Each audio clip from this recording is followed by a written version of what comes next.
Would you believe it if I told you it's possible to utilize negative emotions and toxicity to fuel positive outcomes? Yes, it's actually possible to turn a negative into a positive.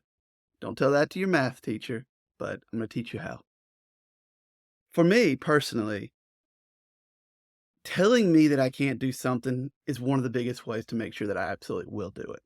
Right? I'm motivated like that. I step up to challenges. I like to be challenged. Growing up, it was a lot of times a challenge for my parents because they say, "Kyle, you can't do this." Well, I was gonna try, "Don't climb this tree." Well, I'm gonna climb the tree. I think that could become a powerful motivator if utilized properly. Let me tell you a story about one of the most famous people in the world. We all know who Michael Jordan is, and we probably also heard of how he did not make his high school basketball team his sophomore year. How did he overcome that? Have you ever heard of Leroy Smith? Leroy Smith was the person who beat him out on the high school basketball team. Leroy Smith was 6'7", Michael Jordan was 5'9".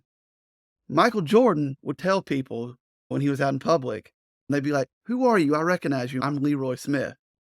He would do that because he was using Leroy Smith as this motivator, this way to turn things around and to focus and find a way to overcome this negative thing that happened to him. And Leroy Smith was that thing personified. Leroy Smith finds it funny to this day, but it's just a great, powerful thing to be the Michael Jordan overcoming moment. Anger, frustration, and jealousy can be powerful motivators if recognized and harnessed correctly. You could use them as a catalyst for change, motivation to take action, to break barriers, and to prove doubters wrong. It's been a reoccurring theme for me throughout these that failure is the greatest teacher, right? You learn more when you fail than when you succeed a lot of times. Frustration can be a powerful agent in problem solving as it forces you to think differently and outside the box. Jealousy can be used to set goals and work towards them. Fear can be turned into focus. If you're afraid to fail, this can be redirected into focus, preparation, and lead to higher levels of achievement. So don't let negative emotions and toxic thoughts consume you. Take a breath. It's an opportunity to set boundaries, to get self aware and gain balance. It's okay to ask yourself, are you afraid, jealous, or frustrated? But it's also okay to slow down and in this balancing act, to remind and ask yourself, how much do you really care about this thing? Is this something worth getting up in arms about? Is this something worth going to fight for? Not literally fight, not go out and publicly harm somebody, but to fight for, to turn that challenge, that obstacle into something that you really want to succeed from and win on. Maybe it's okay to just walk away.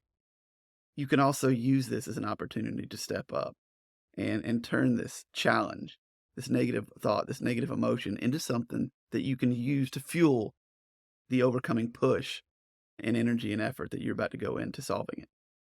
Now, one thing to be aware of as you kind of think about and work with toxicity and negative emotions is you should be cautious. Do not become overly reliant on negative things to fuel you. You should try and reserve this energy for your biggest challenges and the things that you want to accomplish. Being fueled by negativity can cause lots of harm too if not handled properly. It can lead to emotional exhaustion.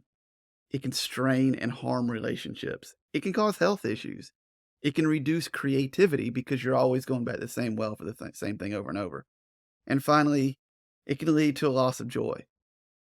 So, in closing, just remember when you have negative things happen to you or negative thoughts, let them power you. Don't let them consume you. Don't let them become the dark side.